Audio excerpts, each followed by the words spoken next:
Go ahead and start recording. And see. Okay, if you have any questions at any time, you can put them in the chat box. Brenda will be kind of monitoring the chat box, and I will be as well. I'll answer some of them out loud if you have any questions. We don't have a very large group today, so it's no problem for us to kind of stop and answer questions. And then we will go ahead and get started. So feel free to drop your questions there in the chat box. If you have any questions about how to find the chat box, you can unmute yourself and just let us know. And I also wanted to go ahead and introduce Cynthia Smith. She's also on the call, and Cynthia also is here with our background check unit with the Division of Child Care. So we've got a couple of staff here that can help answer some questions, and we're going to go ahead and get started. So today we're talking about background checks, and we're going to specifically talk about the background check system, how to submit background checks, what is needed, and we're going to try to answer any questions that you, whether you're a provider, maybe you're a DHS staff member that is going to be helping providers, we want to answer those questions. So we're going to be talking about today, and of course, we do backgrounds to keep children safe and to keep a safe work environment for you as the provider. So a couple of reminders. We just want to let everyone know that any potential employees that have lived out of state in the last 5 years must have background checks from those states. And we are going to go into detail towards the end of the training on what state requires a maltreatment, a criminal, where you can find that information, and how to do that to make it as easy and simple as possible. But we just want to remind providers, in case you are not aware, if they've lived out of state in the last 5 years, they do have to do checks from those states. And then every state is different. So we're going to talk about that towards the end because it is a more in-depth topic. And then, of course, if you have any applicants that are reaching the 2-year expiration on their child maltreatment checks, go ahead and make sure you get those submitted to the central registry. We do not move applicants to an overall approved status without their Arkansas child maltreatment being completed. So remember, those are two different things. You've got your background check that covers your state and your criminal, your state criminal and your federal criminal. And then you have your Arkansas child maltreatment. So those are two separate systems, two separate forms that you're turning in. And now we're going to start at the basics of who needs a background check. So when you talk about the Arkansas child maltreatment, all of your staff, including your janitors, your therapists, volunteers, student observers, anyone in your facility that is going to be there on a daily basis, or even if it's a weekly basis, they are going to need an Arkansas child maltreatment. That is the very first step that you should take in making sure that we're keeping children safe. Next, we talk about the Arkansas state criminal. So all of your staff, your janitors, your therapists, they must have an Arkansas state criminal.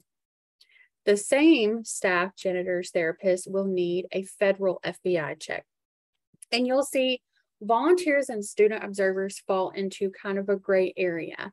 And the reason is because depending on how often they're at your facility and maybe what their role is in your facility, they may not need to do a criminal and a federal check. The best thing for you to do is to reach out to your licensing specialist.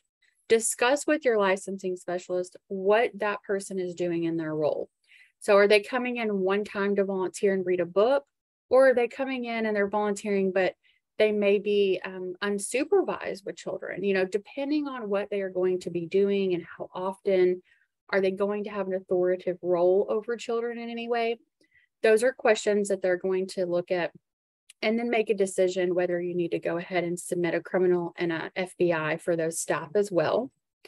And then, of course, we just want to remind you, always refer to your licensing requirements, and that if anyone is unsupervised, if they count in your ratio or has staff roles with children, they are going to need all 3 background checks: maltreatment, criminal, and FBI, even your transportation staff. Any questions on who needs a background check at your facility? Okay, we'll move along. So how long can you keep these background checks before you need to renew them? Your federal, the FBI check is going to be 5 years. Your criminal is 5 years. Your child maltreatment is renewed every 2 years. Any questions on that? Okay, now we're going to talk just a little bit about disqualifying offenses. There is a very long list in your minimum licensing requirements, but we're not going to go through that entire list. So we just want to talk a little bit about what we're looking at when we disqualify a candidate from working in a child care facility. So if they have an assault, first, second degree, third degree, if they have breaking and entering, theft of property, resisting arrest, you'll see this is just an example of some charges. If it is a misdemeanor charge and it has been 5 years from the date they were convicted, they would qualify with a theft of property charge. If it's only been 2 years and they were convicted of a misdemeanor theft of property charge, they are not eligible to work. And then for a felony offense, it is 10 years. So you can see a full list in your licensing requirement book. When you open it up and you go to the disqualifying offenses, you're going to see 2 different boxes. You'll see the permanently disqualifying, which we'll talk about next. And then you're just going to see your disqualifying, which is going to be the much larger list with some of these examples. If they have a misdemeanor and it's on that list, it's 5 years. If it's a felony, it's 10 years. So that's what we're looking at when we are processing those results. And that's how we're making those determinations.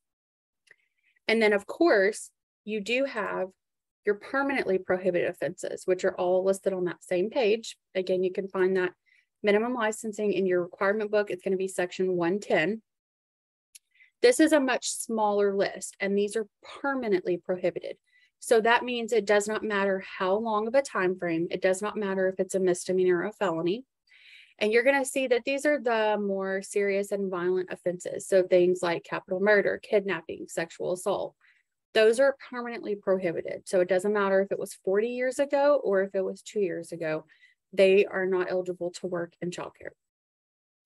Any questions on what we're looking at with disqualifying or permanently prohibited offenses?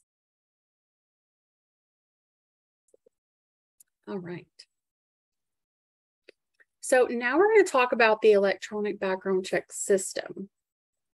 So we have a new system that we have been using for the last 2 years, and it is the criminal background check online system.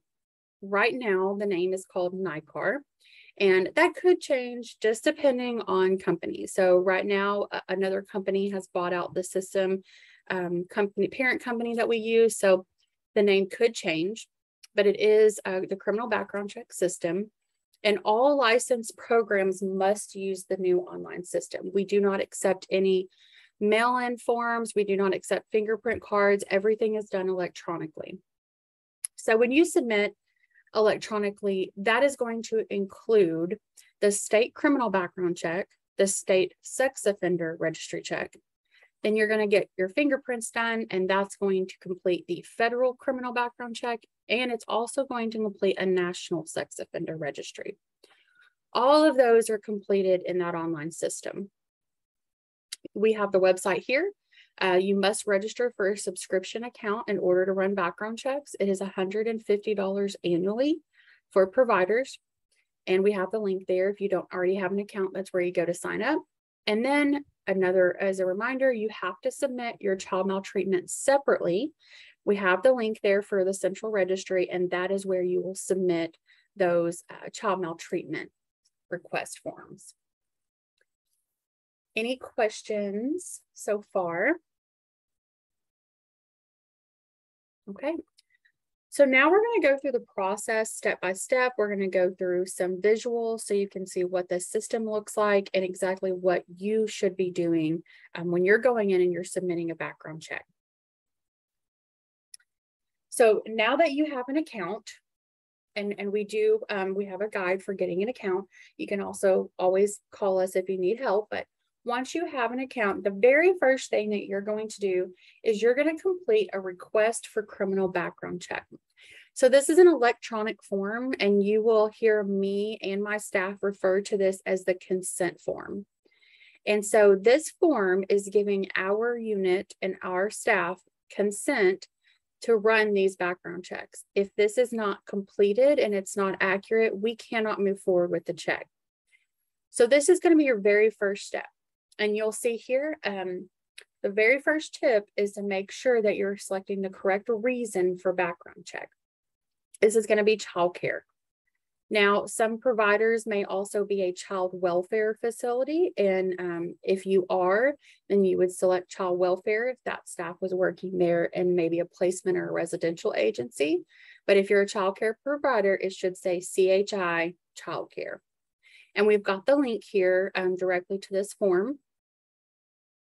And that's what the form looks like. So you can see the screenshot here. It's going to just be all of the applicant's information.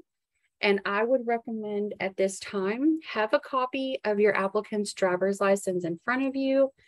Go ahead and make sure you've got that ready so you can enter it exactly how their legal name is, what their date of birth is, just so that you're not making any errors. And that's going to be really important for the next couple of steps. So once you've got all this information put in, you've got your facility license number put in, you've got, their information submitted, you're going to click submit, and it's going to ask you for an email address. And when you open that email, the form is going to look like this. It's a PDF document.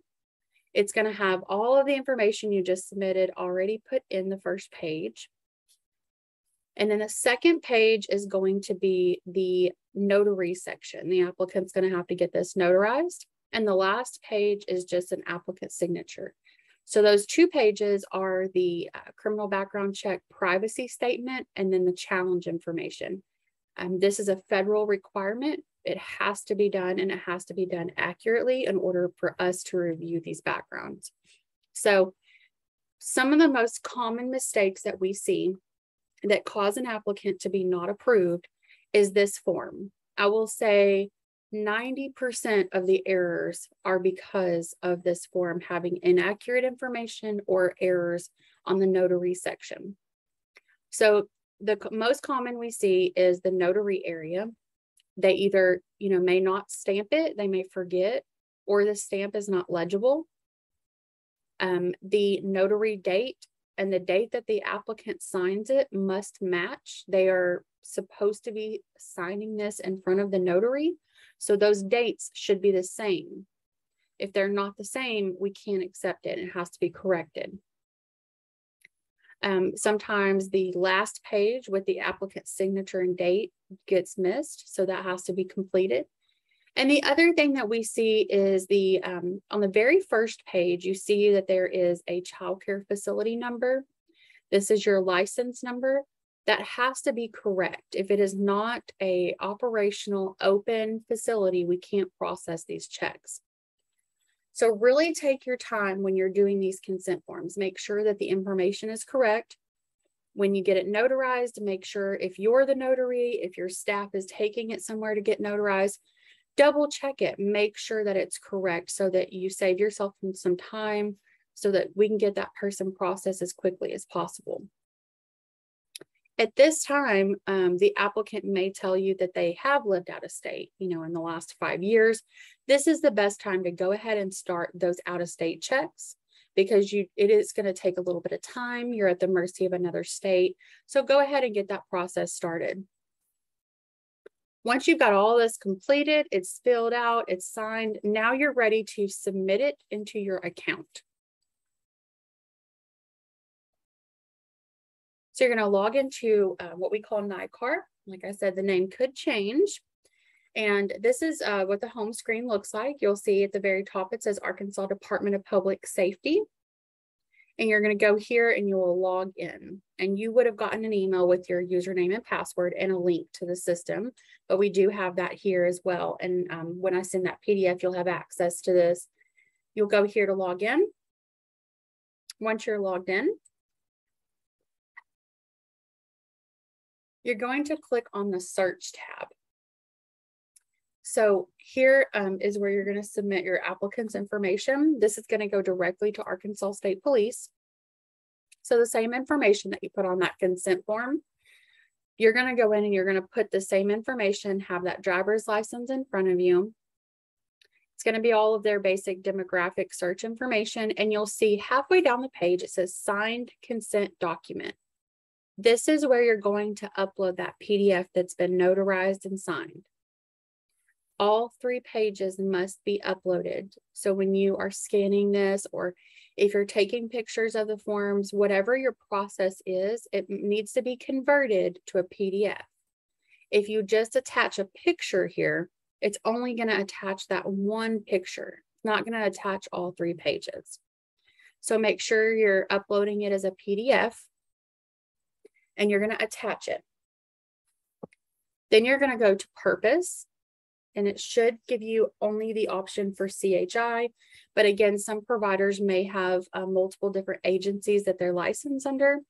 If you do, but if this is for a child care employee, just make sure that you're selecting CHI childcare. And then your only search options are going to be for both the FBI and state. And the next information is going to be, again, directly from that driver's license. So your eye color, hair color, height, weight.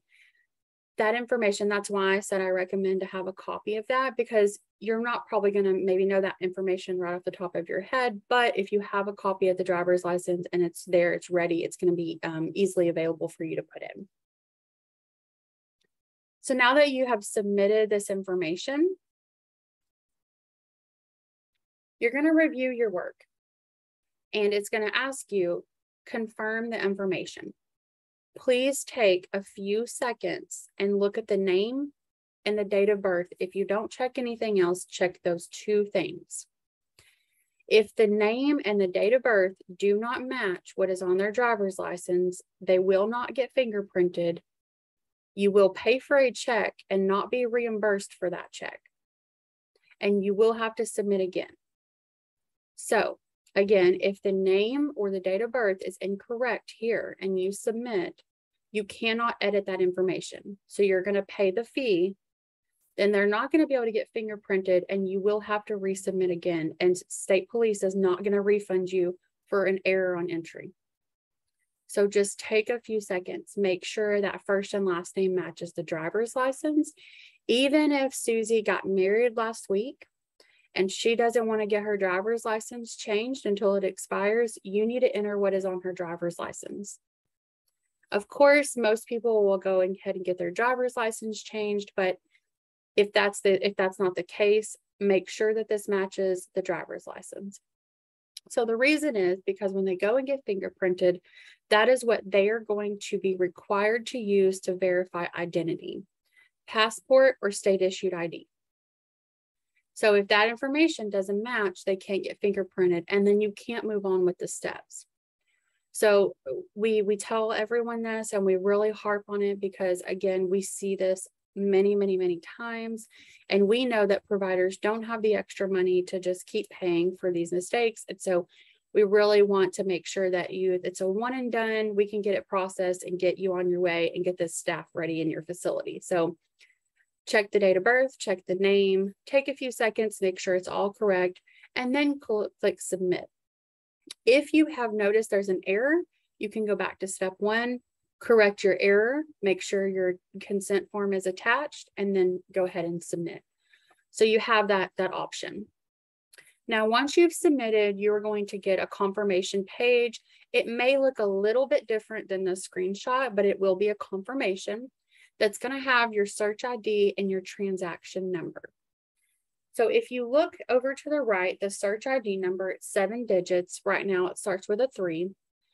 So for this example, the search ID is 3210364. And then you have a transaction number, and it is exactly the same as that number. But you notice at the beginning, it says CHI 00. So they're used interchangeably. When you get ready to schedule your fingerprints, you'll need your transaction number so you can print it out, write it down, whatever works best for you. And then we're going to go to the next step and you'll see where you need to enter that for fingerprinting. And we already gave the tip about going back to step 1. So just make sure again that you're checking that information before you submit. Any questions before we go on to fingerprinting?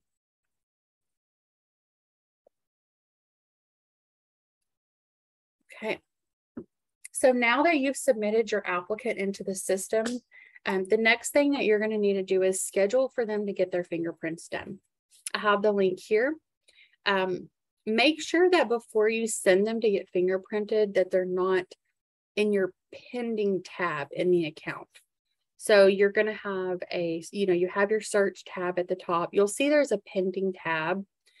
If it goes there, it's going to give you a message and let you know, but just check on that before they go and get fingerprinted. Make sure they're not still what we say pending.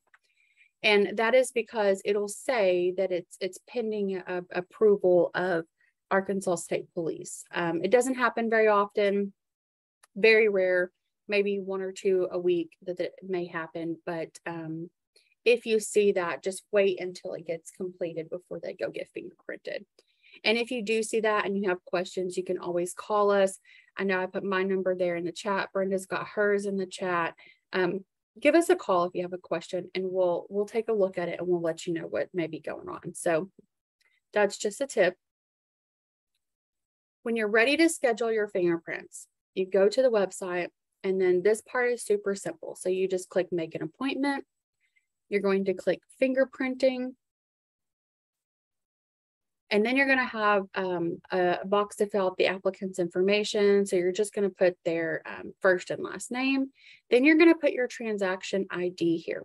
So remember, we talked about that CHI, and then you're going to have the 00, and then 1, 2, 3, 4, 5, 6, 7, the rest of the number, and you're going to click continue. You see a box here. It is not required, but it says E number. So if you ever have an applicant and their fingerprints get rejected, this is where you're going to put the E number for the rejection. And you will know when that happens. It'll say that they were rejected. You will receive a notice from Arkansas State Police and from us. You will receive something that tells you that their fingerprints are rejected, and they will assign an E number. So it'll be obvious if that happens. Most of the time, you're not going to have that issue, but there are some people that get fingerprinted and the characteristics of their prints are just not legible. So they do have to go through the process of a rejection. It's not a big deal. We can help guide you through that, but that is what it's there for. So if you see that, that's what it means, but typically you're not going to be using that, very rarely. So the next step, it's going to give you the summary page. So again, just verify that their information is correct and that the transaction number is correct. It's going to tell you the fingerprinting office is open. You just click on it and find your location. So these are all of the DHS locations that offer fingerprinting services. You can type it in by the find location, or you can just click around the map and find the location that's nearest to you or nearest to the applicant. And then you will select the availability. And you'll see there, it's going to give you different times. It's going to give you different dates that you can select. I believe the appointments are 20 minutes apart from each other. So whatever time works best for you and the applicant, you can select for them to go and get fingerprinted. And then you'll enter their personal information, like their email and their phone number, and you can select to receive a text message. That's going to send them the confirmation and the reminder about their fingerprinting appointment. So that information there, sometimes providers will put their own information in here, and that is okay. But if you do that every time, eventually it's going to stop letting you use the same email. So I would suggest to put in the applicant's information, which is what you're supposed to do. Put that information in. If you need a copy of that confirmation, just have them send it to you. That way you don't get any errors here. So this is also just a reminder that when they go and get fingerprinted, they will ask for their state issued ID, and it does have to match the information that has been submitted to the system. Any questions on scheduling fingerprints? All right, we'll move on to the next.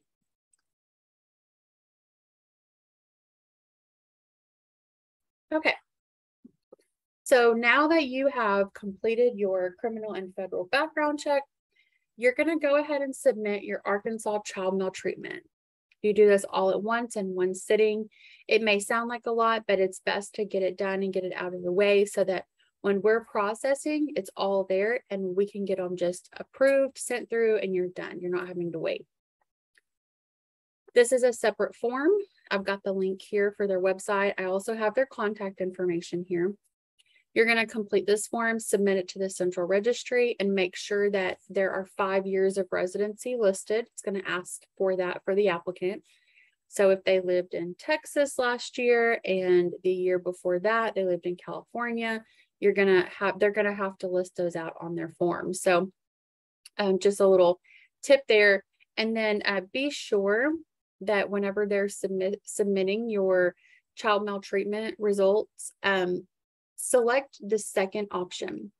So when you're submitting these, the very first option says you're a teacher, pre-service teacher, or attempting to work for a school in Arkansas. So your staff may be reading that and they think, okay, well, I am going to work for a school, and they check that. That actually goes to the Department of Education for public and private schools. So make sure that they're selecting option 2 that says you're a potential or current employee of a child care facility or residential facility for children and youth licensed by Arkansas Department of Human Services. So again, make sure they're selecting option 2. That's going to give us the ability to view those results and save you time. You're not having to send everything else into us. We can look at it, process it, and move on. Any questions on submitting the Arkansas child maltreatment?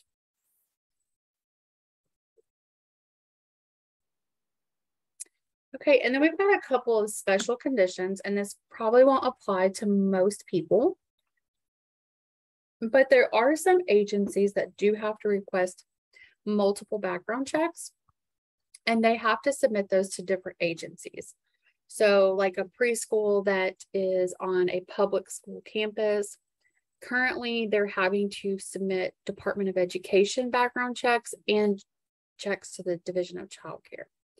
The same for some facilities that are under the Division of Developmental Disabilities. That's a DDS. So we have some facilities that do both, and they may have to submit 2 different types of background checks.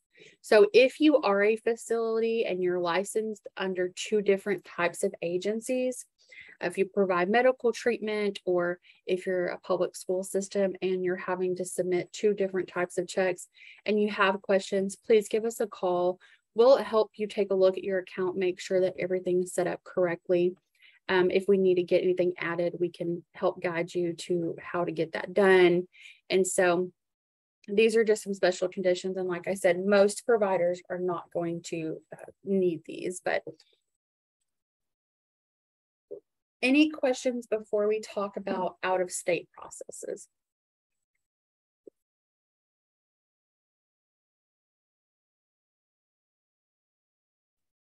Okay. So again, any applicants who have lived out of state in the last 5 years are required to conduct out-of-state background checks. So that is going to include your criminal background check, your child maltreatment, and your sex offender registry check. Each state is different on what is required. And we have a guide to help you so that you know what you need for each state. There's a guide that's put out by the, it's actually the Early Childhood National Centers that's put out. I think the last one that was updated was in 2021, and we do have a link here to that. But we also have our website that we try to keep updated as well as frequently as we can, that is going to help guide you. So we've got multiple different assistants on this, and we want to help providers as much as possible because it can get confusing. Each state does things very differently. And you'll notice on the guides that we have, you have some states that are listed in red, and you'll hear and probably see those referred to as NFF states. So national fingerprint file states. These states report to the national fingerprint file, which is done when you go and get your fingerprints taken for the FBI. So for example, Colorado, as you can see, it is listed in red. It is an NFF state. If you came from Colorado, you moved to Arkansas, you get fingerprinted, your criminal check is going to be included in the one that you've already done. So for Colorado, you would only need to do the child maltreatment check and sex offender registry. So there are about 25 states that participate in that. So a lot of states, you only would be doing the child maltreatment and the sex offender registry. Now, again, we have created a guide on our website, and there's a link here to our website. You can select the state. So if you've got to select Minnesota, you just click Minnesota from the dropdown, and it's going to tell you, do you need the criminal? Do you not need it? If you do, the link to it, the instructions to complete it, and then for the maltreatment and the sex offender. So we've tried to lay it out as very simple as possible. Of course, sometimes they do update their processes and procedures, and we don't know about it. So if you see an error, please let us know. But we do try to make that as simple as possible. There are some special conditions for out of state. For example, Tennessee and Oklahoma, our unit here, the regulatory check unit, we will do those in our office. You do not have to do anything for Tennessee and Oklahoma. For California, they do not release records, so you will not do anything for California. We will run a sex offender registry check here in our unit, and then we will get the applicant processed. And then Arizona, they will not release criminal records, so you're only doing a child abuse and neglect. And again, we have this information. If you go to our website where it says out-of-state background checks, there's a handy drop down. You can just select the state and it tells you exactly what's needed. Any questions on where to find out-of-state information and what you need to do for out-of-state applicants?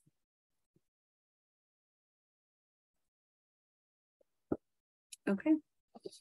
So another question sometimes that we get are, what about applicants who've lived in a different country? There are no results needed for applicants that have resided out of the country. And the reason for that is simply that other countries may not even have a child abuse neglect registry. They may not even have a sex offender registry.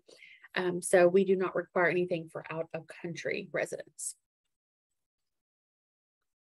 Once you have received your results, or the applicant receives their results, where do you send those?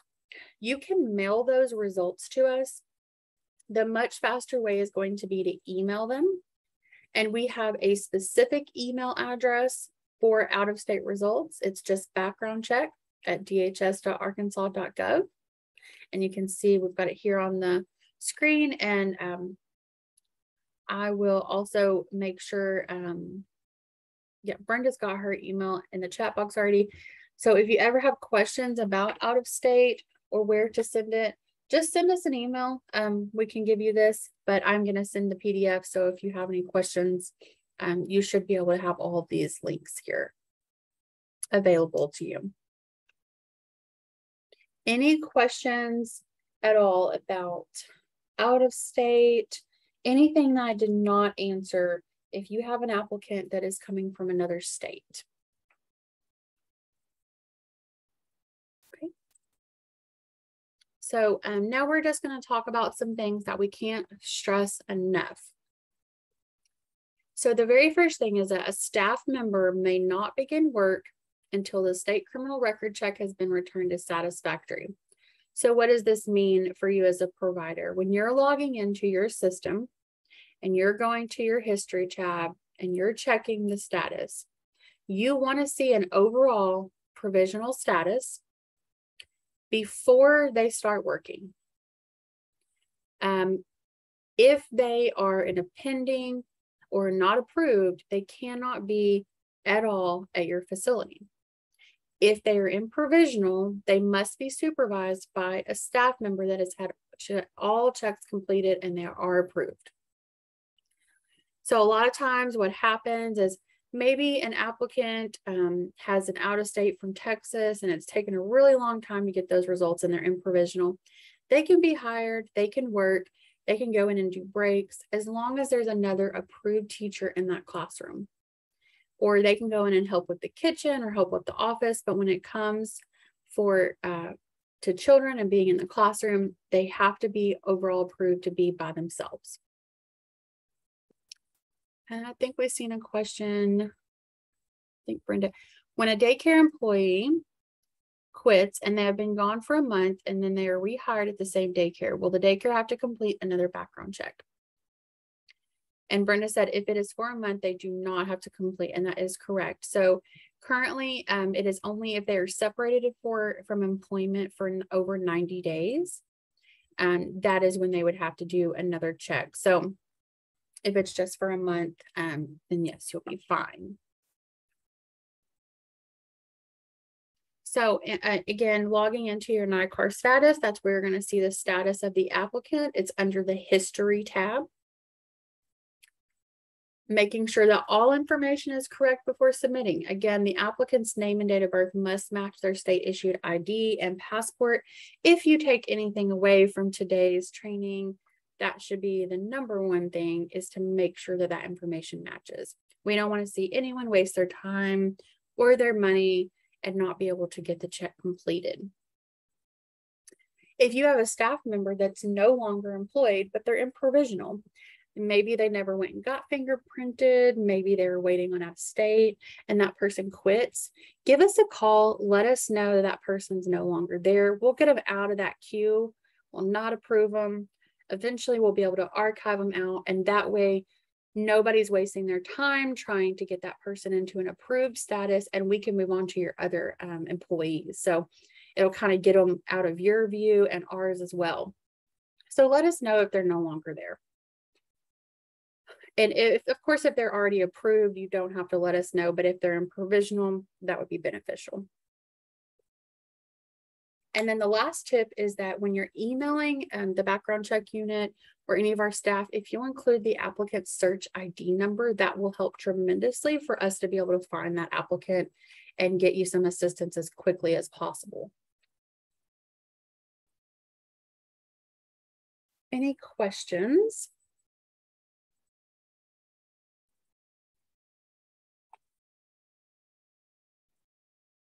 So before we go over delays in the process, I wanted to share some important phone numbers with you. So we have our main line background check unit here with the Division of Child Care. The main number is that 682-8590 number. Reach out to us anytime. We're here to help. And then we have the subscription account and the help desk number. So if you are having some trouble getting logged into your account, maybe your password or your account's locked because you tried the password too many times, or if you have any questions about your payments, your subscription, adding users, reach out to the subscription account and then the help desk if you're having any technical issues getting some applicants submitted. Here in the background check unit, we don't do anything with those payments or your subscription as far as your passwords, your logging in.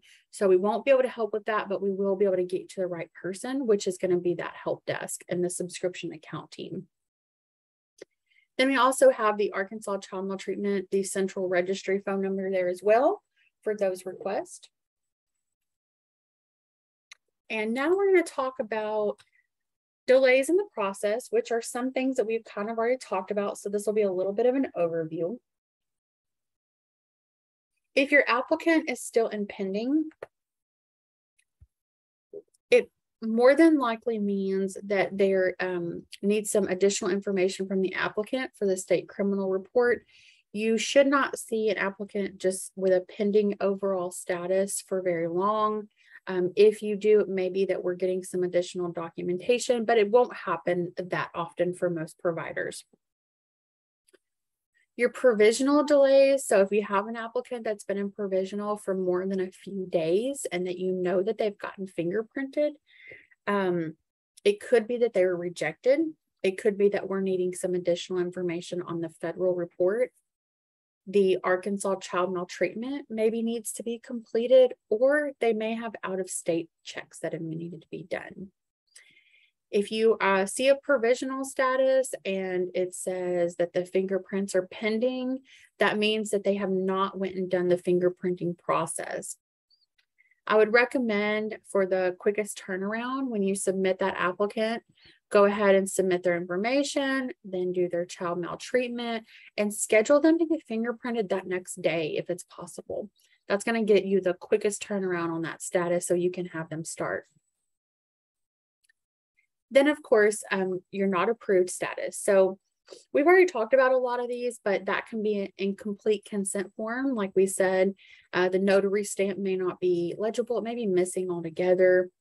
It could also mean that the signatures or the dates don't match. Also, if the name and date of birth submitted into the system are incorrect, it's another reason you'll get a not approval, because they can't be fingerprinted. So make sure, these are really small mistakes that can cause that not approval. And so that is why we talk about these a lot. Now, if you submit an applicant and it's over 45 days and you still have not gotten them to complete fingerprinting, you'll get a not approval for that. So we give 45 days, make sure they get fingerprinted, within that time frame. Again, I really recommend, if you have the availability, have them get fingerprinted either that day or the very next day. So if you get a not approved status within 24, 72 business hours of submitting. So if I put in Brenda Burr into my system, and the next day I get a not approval, and I'm like, I just put her in, she hasn't even been able to do anything yet. Or even if she got fingerprinted and that very next day it's not approved. If it is within 24, 72 hours, if it's a few days and you get a not approval, reach out to us, because it is always going to be a technical error, either with the consent form, it's going to be a data entry error with the date of birth or a name. If this person is not eligible to work because their background check is not allowing them to, so their state or their criminal, there's something there, it is going to be at least 10 business days before we do anything. So if you submit and then the next morning it says they're not approved, it's because of an entry error. It's something that is technical. It's not their background check. We give the applicant 10 business days to get us some additional documentation. They are given a due process. So if you get that not approval really quickly, 24, 72 hours, business hours, of course, if it's a Friday, it would be a Monday, and that comes back not approved, give us a call. Call the main line. You can call Brenda or myself directly, any of our team that may have reached out to you, and just say, hey, I got this search ID. It's telling me it's not approved. What's going on? We'll look at it and we will let you know. If it's a consent form issue, we will make sure and help you get that submitted to us so that we can get it uploaded and get this person processed. Any questions on the possible delays in the process?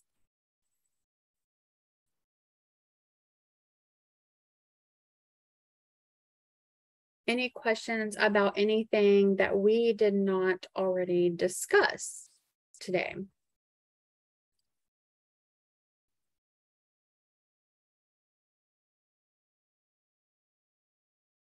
Brenda, anything else that we have not covered that maybe we need to give any updates on?